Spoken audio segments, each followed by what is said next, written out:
Sampaikan pada Yesus segala beban hidupmu. Shalom, selamat pagi saudara-saudara yang saya kasihi dalam nama Yesus. Selamat pagi, salam sehat, salam kasih Kristus untuk kita semuanya. Berjumpa dengan saya di pagi hari ini kembali untuk kita boleh berbagi firman Tuhan bersama.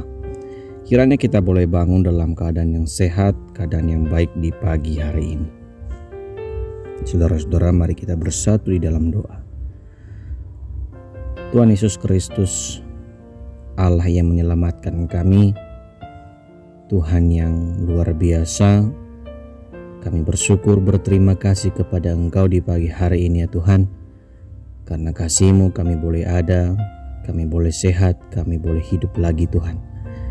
Kami juga bersyukur satu malam Engkau menjagai kami hingga kami boleh bangun dalam keadaan yang baik. Kami mau mendengarkan firman-Mu ya Tuhan, teguhkan iman kami, beri kami pengertian untuk memahami firman-Mu dan kami mampu melakukannya.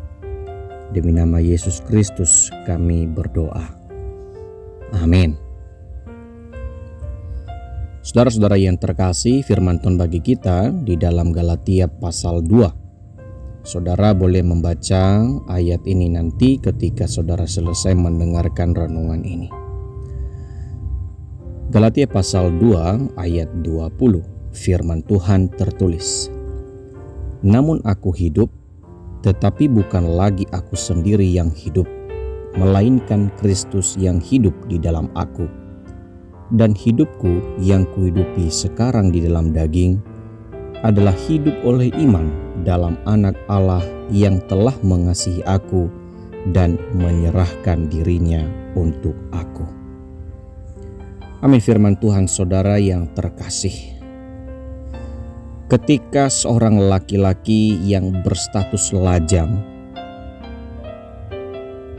laki-laki yang berstatus lajang biasanya hidup sesuai keputusannya sendiri. Dia mau melakukan apa, tidak ada yang melarang dia. Hanya orang tua saja yang mungkin berkepentingan di dalamnya. Tetapi kalau dia mau melakukan A, B, C, itu adalah keputusan dia sendiri karena tidak ada yang mengikat dia karena dia masih lajang. Tetapi ketika seorang pria berencana untuk menikah dan akhirnya sudah menikah, biasanya hidupnya dulu yang diputuskan sendiri, kemauan yang dulunya masa lajangnya, suka-sukanya, terserah dia, keputusan dia sendiri. Maka kali ini ketika dia sudah menikah, bukan lagi keputusan dia sendiri, tetapi keputusan bersama. Karena dengan keputusan bersama itu mengingatkan bahwa dia tidak sendiri lagi, melainkan dia bersama dengan istrinya. Saya rasa hal yang sama juga ketika kita sudah mengenal Kristus Yesus. Kita sudah dipanggil menjadi muridnya. Kita dipanggil menjadi anak-anaknya. Kita ditebus olehnya, kita ditebus dan diselamatkan olehnya. Paulus menyadari bahwa kehidupan lamanya dulu, kehidupan yang ketika dia belum kenal Yesus Kristus adalah kehidupan yang tidak berarti. Kehidupan yang akhirnya melanggar firman Allah. Tetapi pada ayat 20 ini, Paulus menyadari bahwa kehidupannya ketika ia kenal Kristus adalah kehidupan di dalam Kristus Yesus. Sehingga dia mengaku, dia berkata, "Aku hidup bukan lagi sendiri, melainkan Kristus yang hidup di dalam aku." Hidup yang ia jalani sekarang adalah hidup bersama Kristus. Ia berada dalam bayang-bayang Kristus. Kristus di depan dia. Kristus menaungi hidupnya. Dia berada di dalamnya. Artinya bahwa kita tidak bisa lagi bertindak sesuka kita. Kita tidak bisa lagi melakukan hal-hal yang rumit, hal-hal yang tidak benar. Kenapa? karena Kristus di dalam kita. Paulus menyadari hal ini selama ia melayani penginjilan dan hidup di dalam Kristus. Dia tidak bebas melakukan ini itu, namun ia berjalan di dalam firman Allah. Sehingga ya Paulus berkata, hidup yang kuhidupi sekarang di dalam daging adalah hidup oleh iman. Selain dia menyadari bahwa Kristus di dalamnya, ia juga menyadari bahwa hidupnya hanyalah karena iman kepada Allah. Iman yang menyadarkan bahwa Allah mengasihinya. Iman yang menyadarkan bahwa Allah menebus dia. Saudara-saudara yang terkasih, kita juga kiranya memiliki pengakuan ini. Mengapa kita hidup hari ini? Apa alasan kita? Tentu hal yang sama juga boleh kita katakan di pagi hari ini. Sebagaimana Paulus berkata, Kristus yang hidup di dalam aku. Maka pagi hari ini juga kita boleh mengaku bahwa alasan aku hidup hari ini karena Kristus hidup di dalam aku.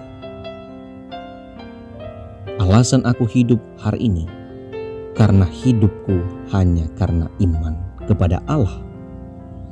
Mari setiap kita yang mendengarkan renungan ini, berilah hidupmu dipimpin oleh Kristus Yesus. Karena dengan begitu, kita mampu melewati setiap perjalanan hidup ini dengan penuh bijaksana daripada Tuhan.